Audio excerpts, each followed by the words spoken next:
Okay, so it looks like we can get started. I'll do the script first.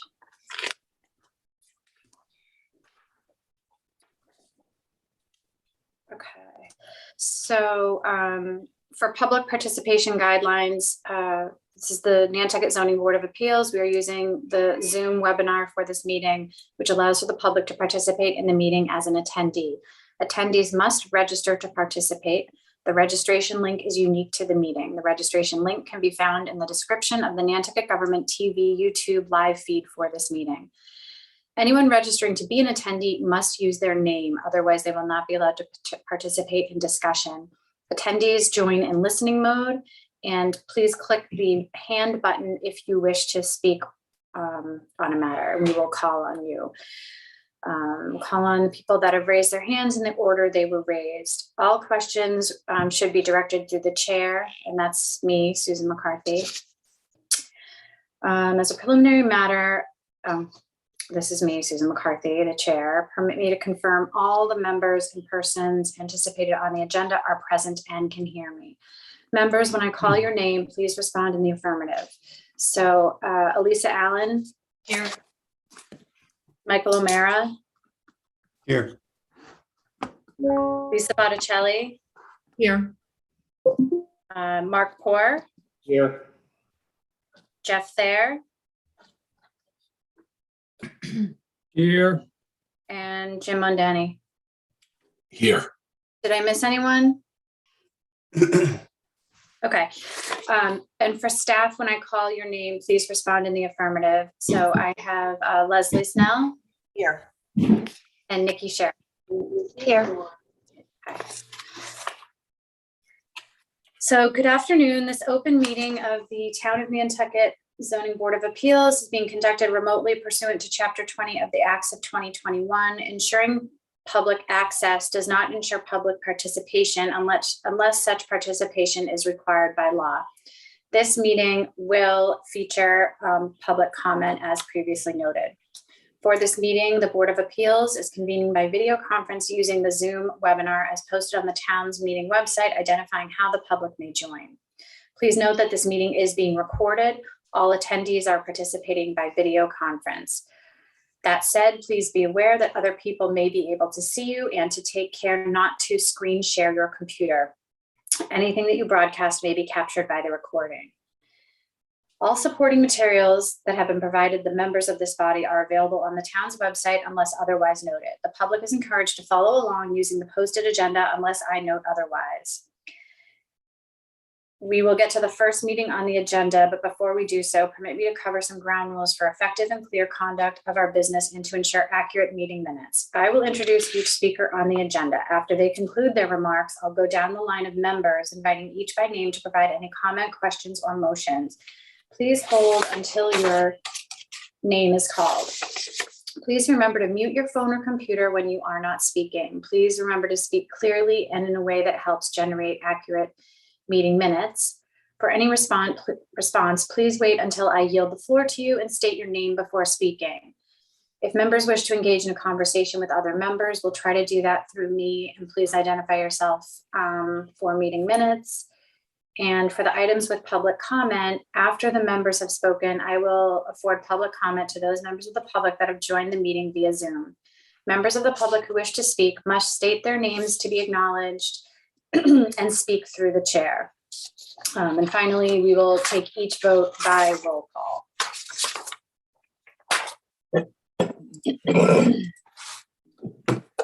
Okay.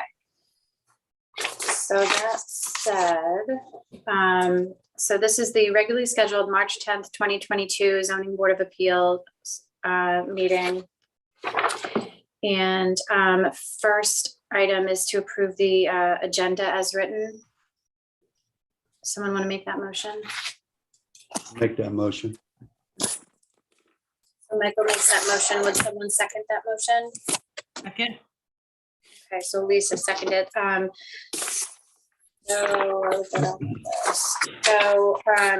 as I call your name, say aye if you approve the agenda. So myself, aye. Elisa? Aye. Michael O'Mara? Aye. Lisa Botticelli? Aye. and Mark Poor. Aye. Okay, so that is approved. Next, moving on to the minutes. I didn't have any issues with the minutes from last meeting. I just had a couple corrections, Okay, perfect. minor. Great. Page 9, just Mhm. something that I put at the very bottom, it says, we have an HGC approval, we're back before them for reduction in the footprint. I think it should probably say they have an HGC approval and they're back before them. Yeah, That was it.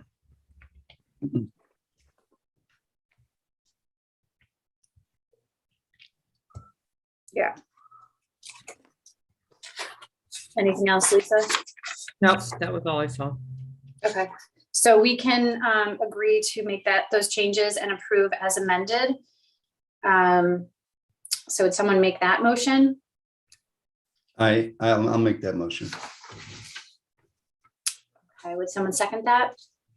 Second, Okay, so Michael's made the motion, Lisa has second. So I'll just go down a roll call. Michael O'Meara, Aye. Lisa Botticelli, aye.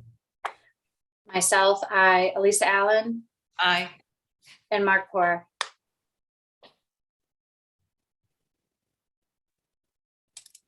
Aye. Great. Okay, so we can move on to, so for old business, we had 2 items, both continued. Nikki, do we need to do motions on those to continue those? And- Yes. And are either of them coming up on their action deadline? I had both of the persons sign extensions. Okay, great. So old business 37-21, 8 Bank Street has requested to continue to April 14th. Would someone make that motion? So moved. Who was that, you, Lisa? Yeah. All right, so Lisa makes the motion. Would someone second that? Second. Okay, so Lisa seconds. Okay, so I'll just do roll call again. So Lisa Botticelli, Aye. Elisa Allen, Aye. myself, Michael O'Meara, Aye. and Mark Poor. Aye. Okay, so that is continued. The next one is 22-21. Trustee of Warren's Landing Nominee Trust also has requested to continue to April 14th, 2022. Would someone make that motion? I'll do it again. Okay, so Lisa Second. and Elisa. Okay, so we'll go down the roll call again. So Lisa Botticelli, Aye. Elisa Allen, Aye. Michael O'Meara, Aye. myself, and Mark Poor. Aye. Okay.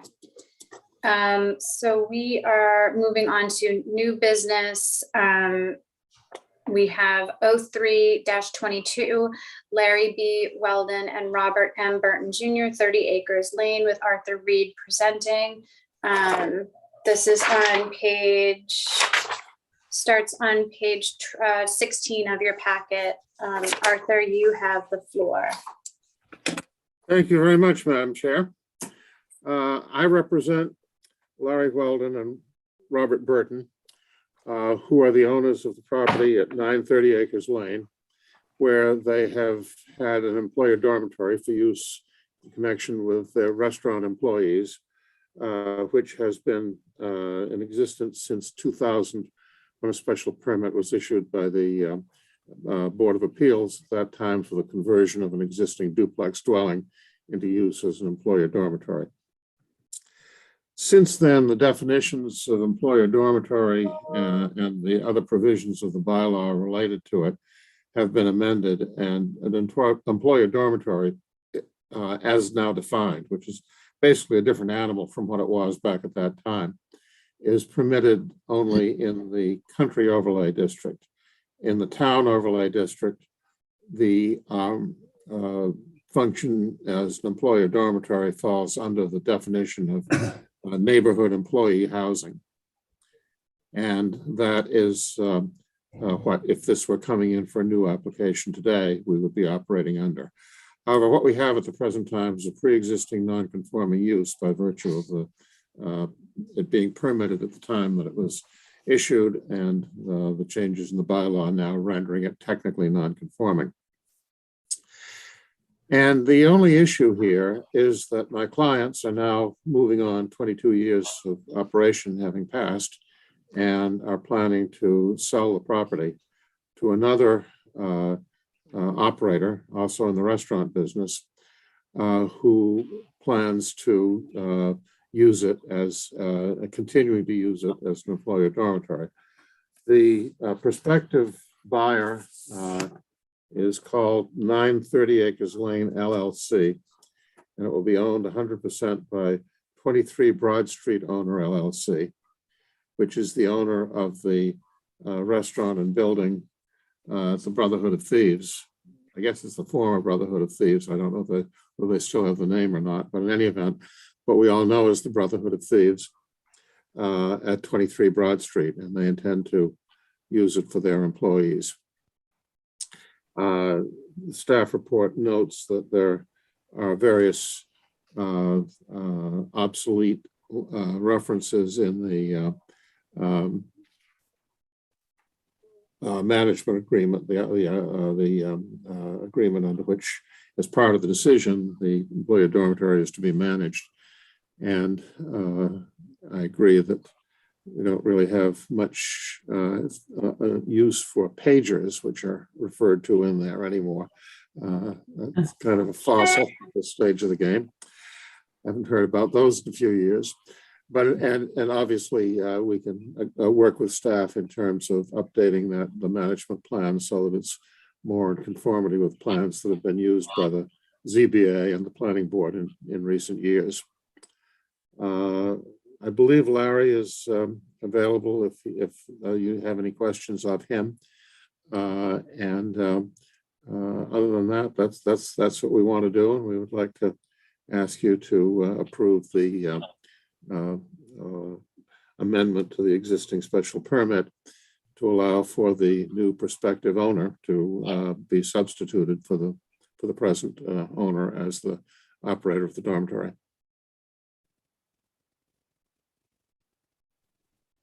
Okay, thank you, Arthur. Is there any plan? I know it's, so just Leslie, if I'm reading this correctly, so it's pre-existing non-conforming now in the town overlay district.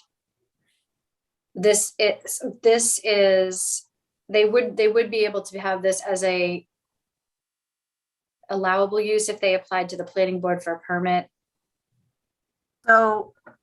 So yes. So now it would be permitted as neighborhood employee housing. Mhm. And we've basically just divided the employee housing into two things. Employee dormitories have to be in the country and they have to be directly adjacent to the business. Mhm. And then neighborhood employee housing can be anywhere within the town overlay district with a few limited exceptions. But the housing has to be tied to a specific employer. Okay. So,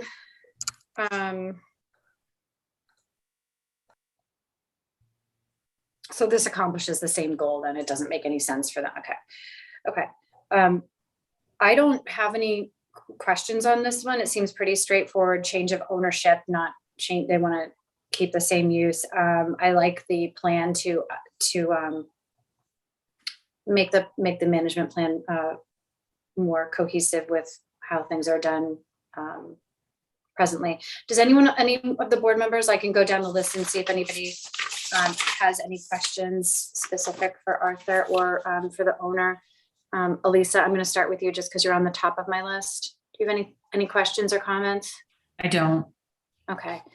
Michael, did you have any questions for either Arthur or Larry? It's more of a curiosity question. And I've tried to find it, but I haven't had any success. Does the management agreement require somebody to be in charge at the dormitory that lives there? Yes. Let me see exactly what the language is in there. Paragraph 1, Michael. Yep. The building The shall building its first year of use be limited to 25 occupants with a maximum of 24 residents plus a resident manager. And I Okay, don't know Yeah. if that's still in effect. Is that still how it works? Arthur, do you know? Yes, I believe it does. okay, I'm clear. Thank you. Okay, great. Thanks for the assist, Jeff. Let's see, Lisa, did you have any questions on this one? No, I'm just assuming that all the requirements of the management plan were met, the hedges and all that, all the things that were requirements at that point. We don't Well, have any, there's, yeah, there, Or I don't no believe there's complaint. any mail on this one, and just from personal knowledge, the 30 Acres Lane has a pretty robust homeowners association. And I think if There was an issue, we'd know about it. yeah, I think so. And correct me if I'm wrong, Leslie and Nikki, but we didn't have any negatives on this one, did we? We did not. However, I do have someone, a member of the public who wishes to speak whenever you allow them. Okay, so I'll finish going through the members and then we can do that. Leslie, you have your hand? I just want to add, I'm not aware of any complaints or any issues associated with this dormitory. Not to say there may not be any, but I'm not aware of them. Okay. Where was I? Lisa, Mark, did you have any questions or comments on this application? I'd actually like to abstain because I was involved in this project from the beginning. So Okay.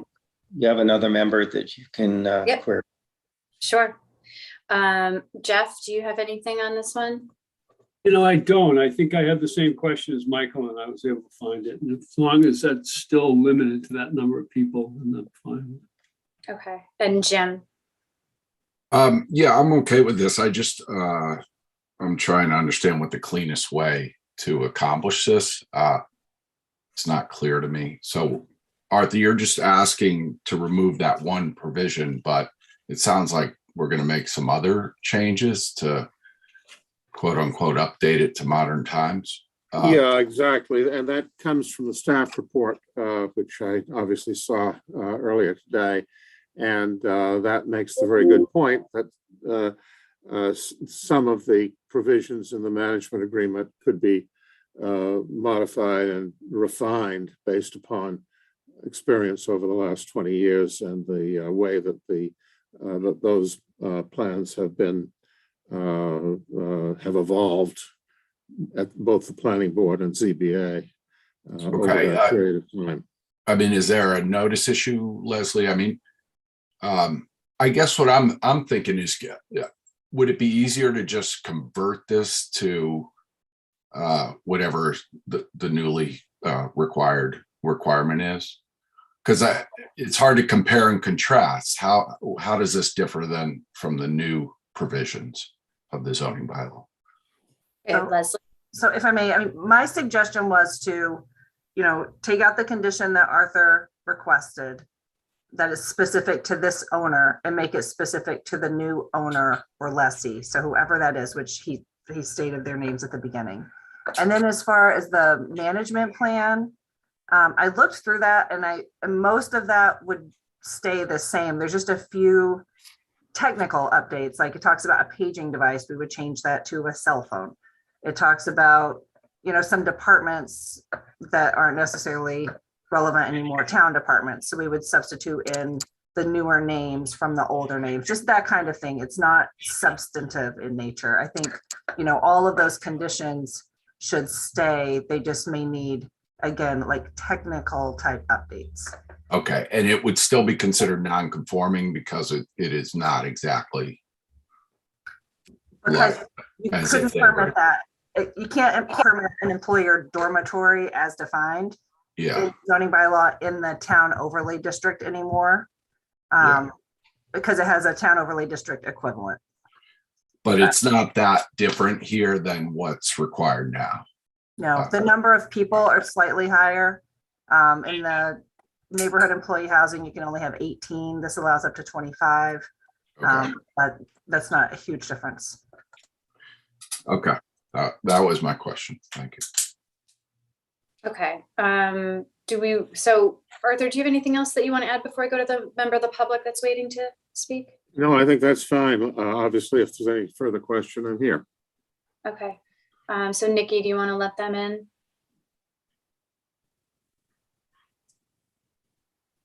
Okay. Hey, Roberto. So it's, you have the floor. Yep, I'm a direct abutter to this property. I'm here as in my capacity as the neighbor, not as the health director. Wanted to say that in the years that we've lived there, they have been an excellent neighbor. We have no objection to the transfer. My only state of concern is that moving from 18 to 25 in that parking lot is a lot. That parking lot is already pretty full. So if we can just make it in that management plan, that cell phone number, if we can probably ask them to notify the abutters with the contact information of the new owner, I would really appreciate it. Because if we do block that cul-de-sac in any time, no fire equipment or emergency equipment can get through. So that's my only request. But we're sad to see Larry go. They've been a great neighbor. And that's it. Okay. Duly noted. Thank you. Madam Chair, Yes. I just want to clarify one thing. That was just said. It said notify the owner. I think that should have been notify the manager. I just want to check on that. Manager. Sorry. Yeah, thank you. Okay. Right. Great. And we certainly can agree that as part of the change in the conditions, that the contact information for the manager, cell phone number particularly, would be made available to all of the direct abutters, including obviously my friend Roberto. Okay. Is there anyone else, Nikki, that has a hand up or looking to speak? No. Okay. Okay. So it seems like this is more of a technical issue. My only question, Leslie, was with paragraph 21. If we're removing that, we're keeping the essence of that, though, that if 930 Acres Lane LLC, which is wholly owned by 23 Broad Street LLC, this permit is limited. My understanding is this permit will now be limited to that owner. And then if that property is sold out of the applicant's control, the special permit, we would want to keep that. The special permit would have been deemed to expire unless they obtain the further relief. So we want to keep that provision with attaching it to the new owner. Yes, so you're just swapping out one owner for the other. Okay. Not specifically the owner, right? We want this to run with the land, as they say, right? So this actually makes it more applicable to anyone who buys it, as opposed to it being personal. Is that what you're? No, I think we want to keep it with the specific owner. So if 930 Acres Lane next year decides that they want to sell this property or the other, whatever, then whoever the new owner would have to come back and we would have to approve that they would be able to continue to have it be a dormitory. And if they didn't, then that use would expire because it's pre-existing non-conforming. And if I can add, I looked through some of the planning board decisions for the neighborhood employee housing, and those are all also limited to a specific owner. So that's consistent. Okay. It especially gives us the opportunity too to review like the management plan as is happening here, because they will sell at some point, and in 40 years down the road, if they sell, then a cell phone might be obsolete. So it'll continue to need to be updated. So, well, my concern about it not running with land is considering the housing issues. You know, what's to prevent someone from buying this and turning it into an Airbnb? And is that good? I mean, it's more of a public policy thing, but I would, you mean to retain employee housing? Yeah, but it sounds like from what Leslie's saying, it's all it only applies to the existing owner. So if that's how we're doing it. Okay.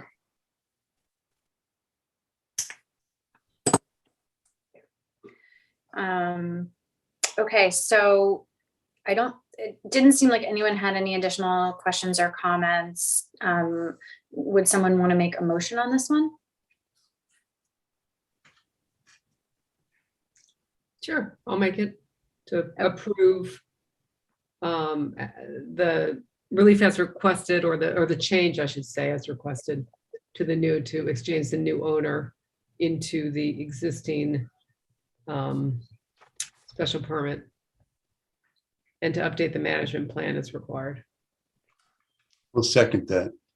Okay, so Lisa has made the motion, Michael has seconded it. I will go down the list.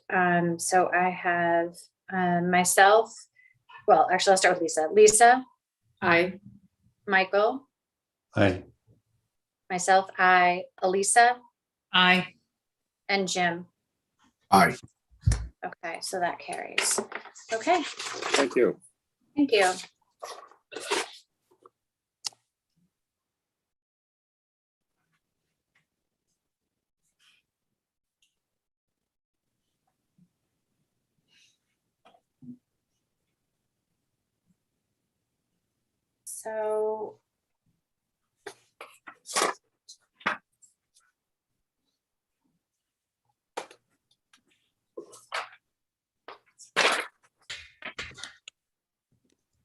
So the next, oh, okay, I see. So the next item I have is 0422 Anthony Noto, 10 Lincoln Ave. And they have withdrawn. Do we need to do anything to, yes, so will someone make a motion on that one? And to approve their request to withdraw? You just approve that without prejudice because they are With- planning to resubmit. Sorry. Michael, was that your hand up to make that motion? I'll be happy to. Okay, It so my, was an accident, for the record. Oh. okay, well, I saw movement and for it. Would someone second Michael's motion? I will. Who is that, Lisa? Okay. So, no, of course I've moved my papers. So Michael made the motion, Lisa seconded it. Okay, so I will go down the roll call to approve 10 Lincoln Avenue's request to withdraw without prejudice. Michael O'Mara, Aye. Lisa Botticelli, Aye. myself, I, Elisa. I can't vote on this. I'm involved with the project, so I have to rescind. Okay, Just keep that in mind for when they do reapply in the future. We just need somebody else to, be in on the application, Jim or whoever the alternates are, because I won't be able to be on that application. okay. So let's see, 1, 2, 3. So Mark Aye. and Jeff. Aye. Okay, all right. Okay, so that one is withdrawn. Our next application is 0522.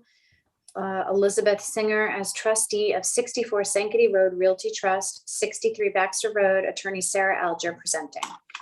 Sarah, you have the floor. Thank you, Madam Chair. I represent the Singers, who are the owners of this property at 63 Baxter Road. It's obviously an area of extreme erosion, and the Singers are trying to put themselves in a position where they're able to move the house back once it's more threatened than it is. It's currently, the porch is about 31 feet from the top of bank. The house itself is about 47 feet from the top of bank, but it won't take much more for that house to be threatened and need to be moved, because we obviously can't wait until the bluff is under the porch. They'd like to move. They're currently proposing about 20 feet, but they'd like the opportunity to go as close to, from 20 feet to as close to Baxter Road as you would allow, so they have a little flexibility when they actually do the move. I know you've done this for a lot of other properties out on Baxter Road. And unfortunately, because of the setback, we need to request a variance to do the move. I think that that's really all I can say. Mhm. I had one question about, so the 20 feet, is there, so, obviously they want to do this once and not have to do it again. Leslie, maybe or is there a number? I mean, I feel like we've allowed some people to move even when there's the roadway space. So is there any reason for us to not allow it to go closer than 20 feet? No, I think you have allowed people to move right up to the roadway and possibly even some licensing areas as well.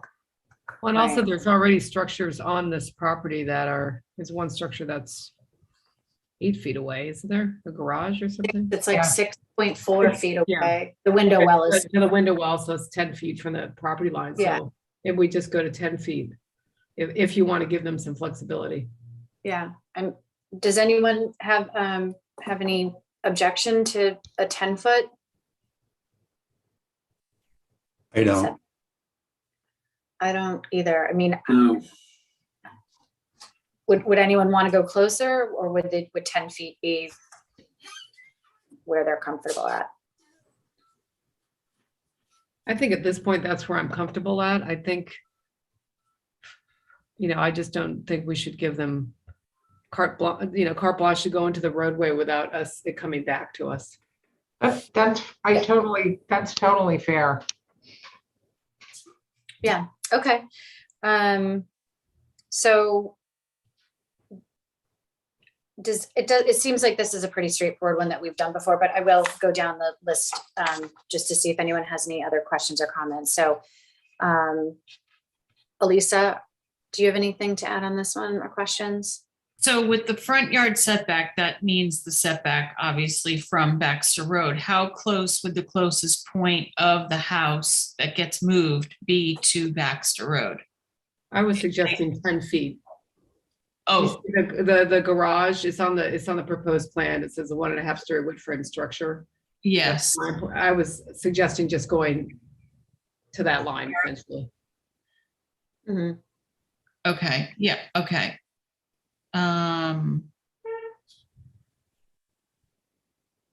Gotcha. Okay. That answers that. Okay. Michael, did you have anything to ask Sarah or comment? No. Not at this time. Okay. Mark? Maybe a little clarification, since there's a skew in the property line along Baxter Road. Maybe we should say that the front of the proposed relocated structure is no closer than the front of the 1-story wood frame structure to the north of that. I think that'll put it closer, Mark. Put it closer than 10 feet? Yeah. Because the Because garage, the angle, the property angles to the west. yes. I think that building is a little closer. If you drew a line from the face of the lower structure, it's back from the face of that little shed to the north. Not by much, but. Not by much. So I think I would be more comfortable with just saying 10 feet. Because that's, a little bit further back from the southerly structure. Correct. Or 0.2 feet. So it's, a couple inches back. That seems to be enough. I have no issue with that. Okay. Jeff, do you have anything at this time? I do not. I'm okay with the application. I'm okay with 10 feet. Okay. And Jim? I have nothing to add. I'm okay with it. Okay. So I'm just going to read what Leslie had in the staff report for the finding, and then I would ask, I'll take a motion after that, unless there's anyone in the public. Nikki, I don't think we had any mail on this. No, nothing anyone needs to add. Okay. So the finding we will need to make to approve this variance is that owing to circumstances related to soil conditions, shape or topography of such land or structures, and especially affecting such land or structures, but not affecting generally the zoning district in which it is located, A literal enforcement of the provision of this chapter would involve a substantial hardship, financial or otherwise, to the petitioner or appellant, and the desirable relief may be granted without substantial detriment to the public good and without nullifying or substantially derogating from the intent of purpose of such bylaws. So I can entertain a motion to approve the requested relief with allowing the applicant to move the structure as close as 10 feet from the property line, the Baxter Road property line. Madam Chair, I think we need to add just basic protocol for construction in terms of time and. Yeah, I think that's smart. You mean the Memorial Day to? Yes, our standard. So not to disturb people who are coming out here for the season. Sure. Okay. Could I make one comment about that? Sure. I'm generally okay with that condition, except if there's some enormous midsummer storm event that jeopardizes this building and it's about to tip over the bank, I wouldn't want to be sitting around waiting for September to come. So what have we done with that in the past? We have issued, I think we have issued like an emergency permit, right? If there was that kind of issue where it was emergent and needed to be done. I don't know, Leslie, what do you think? Which I could be wrong since I'm not your normal staff person, but I don't think this is an area where you've imposed those construction limitations.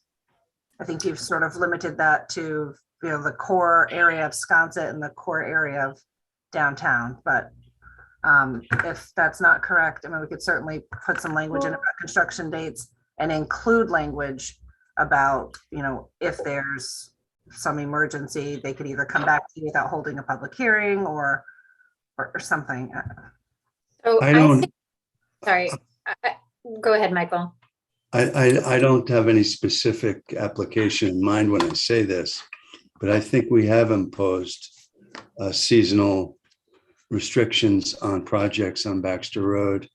And I also remember approving an emergency which allowed the applicant to work through the summer.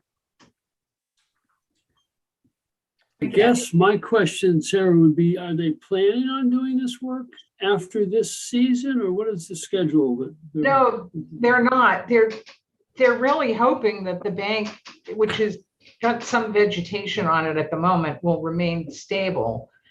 But they want to be in a position where if it starts to erode again and the building structure threatens, that they'll be able to move it. So they don't currently have any plan to move it.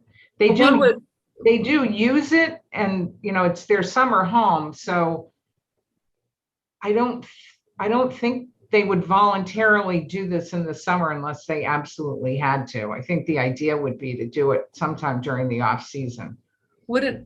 Sarah, wouldn't they have the forethought to not be waiting till the building was in that immediate danger? Well, we'd hope so. So, I mean, it seems like they should be able to either come back to us for an emergency thing or, be planning far enough ahead that they're moving the building back before the bank is really impacting the structure. Right. Lisa, I see you have your hand up. Is there an expiration if we give approval to do this? Is it only good for a certain period of time? 3 years. 3 years? 3 years. What's the process for the emergency approval? Does it only happen at your monthly meeting? I don't remember how. I don't remember. Leslie, do you know? Well, you can schedule a meeting anytime with 48 hours notice. So you could do the emergency at one of those meetings. It doesn't require a public hearing. So you can take that up at any time. I did find 2 decisions on Baxter Road, one from 2016 that did not have a construction limitation, and then one from 2019 that restricted construction between Memorial Day and Labor Day. So that may be a newer thing that you all have been implementing. Well, you can go ahead and put the restriction on. I'll tell them that they've got to plan ahead. Okay. Okay, so then, If it really goes south, it will happen in September anyway, I think, September, October. I just wouldn't think it would happen in one season. Like they might get hit in a summer storm this year and lose some bank, but then they would hopefully say, boy, we better get this moved back, Right. you know, and plan for the following fall. mhm. Yeah. Okay, so, Madam Chair, yes, Mark? I think this needs to be coordinated with the Conservation Commission in terms of their permits too, so they're in the loop. And they would provide that kind of flexibility. It's nothing to do with us, but I'm sure they would move forward on a joint effort to get their permissions in place to move their project along. We're before the Conservation Commission today at their meeting at 4 or 5. Perfect. Great. Okay, so the applicant is fine with the construction moratorium on there. Did we have a motion? I'll make that motion. We're keeping the summer construction dates, correct? Yep. Okay, I can make that motion. Okay. And Elisa seconds. Okay. So all those in favor, when I call your name, say aye. Lisa Botticelli, Aye. Elisa Allen, Aye. Michael O'Mara, I, myself, aye, and Mark Poor. Aye. Okay, that carries. Great, thank you very much. Good luck with council. Thank you. Okay, so that is all of the new business we had for today. We do have one matter of other business to discuss, and that is about going back to meeting in person.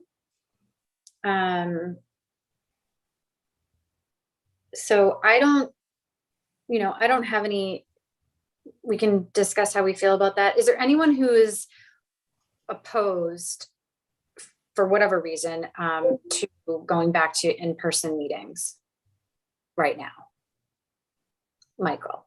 Okay. I'm not opposed. And I would suggest that we start in May. Yeah, I was gonna sort of pull the board right for, because April's still a month where people are traveling. There is the public school has a vacation week. So anyone else have any issue with going back to in-person in May? If gas stays below $20 a gallon, I'm there. Yeah, will you have a party van to pick us up? Cisco Breweries.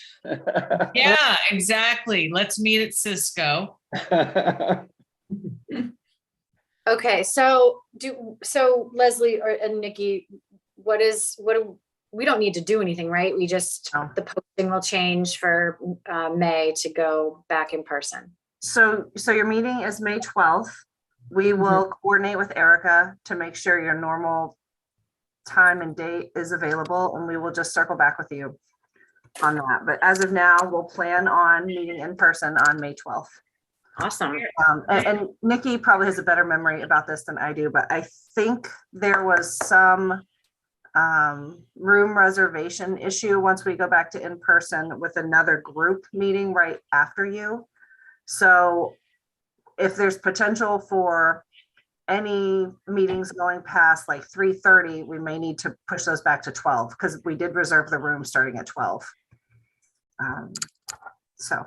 Okay. Where is it? Oh yeah, Elisa's never met in person with us. So we meet at the public safety office, like the police station, the first floor. There's like a big meeting room. It's right across. It's right across from where you pick up your beach permits. Gotcha. You can't miss it. So, all right, great. Anyone else have anything else to talk about or add? No. Okay. All right, then, looks like we can adjourn. Does someone, do we make a motion for that? Yes. I don't know why I'm not remembering that. Oh, can I add one thing, which Sure. is just informational?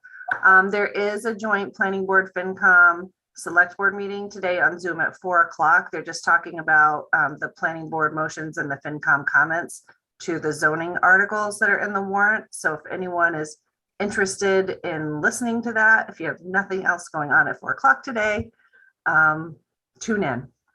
Okay, thank you. Thank you. All right, so who would like to make a motion to adjourn? Motion to adjourn. I'll second. Okay, so Lisa makes the motion, Lisa seconds, and we'll just raise our hands for this one. All those in favor, you can say and raise your hand. Aye. Aye.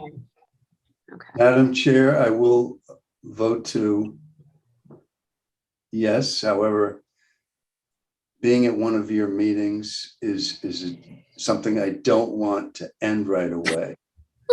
So You flatter me, even though this angle today is terrible. I'm on this iPad and it's terrible, but Michael, are you in the Serengeti or something? I know with it looks the background? beautiful. no, actually, I'm partially in Vermont and partially on Old South Road. I was gonna say, it looks like it's October wherever you are. I know You're- it's gorgeous. You're looking out my window, which I don't know how that got there, but it was a fast growth, I think. Wow. But no, I'm here. Nice. Yep. Anything else? Leslie, did you have something? No. Okay. All right, everybody. Well, we'll see you next month on Zoom and then in person after that. So enjoy the rest of your days. Thank you. Okay. Bye. Bye.